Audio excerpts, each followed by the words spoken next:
जितना बड़ा सपना होगा उतना बड़ा संघर्ष होगा और जितना बड़ा संघर्ष होगा उतनी बड़ी जीत होगी, असं म्हणणारा आपला एपीएचा ऍस्पायरंट आनंद कांबळे 2024 ला आपल्या एपीए मधून पास आउट झाला. नायपर सारख्या टफेस्ट एक्झामला यांनी क्वालिफाय करत नायपर मध्ये डिपार्टमेंट ऑफ मेडिकल डिव्हाइस मध्ये तो नायपर अहमदाबादला सिलेक्ट झाला आणि ऍस्पायरंट्स आताच एका टफेस्ट कंपनीमध्ये त्याचं सिलेक्शन झालं दिल्लीला. आणि याचा मला खूप मोठा अभिमान आहे.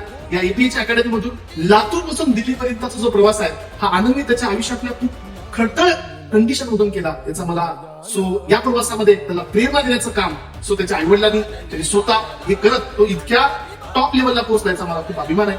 तर आनंदला मी आपल्या एपीए कडून पुढच्या भविष्यासाठी पुढच्या त्याच्या वाटचालीसाठी मनापासून शुभेच्छा देतो. आनंद असंच प्रगती करत पुढे चालव, पुढे तुझं नाव हो, तुझ्यासोबत आपल्या एपीएचे बरेच विद्यार्थी कनेक्ट हो, एवढीच माझी अपेक्षा आहे. लक्षात ठेवा एपी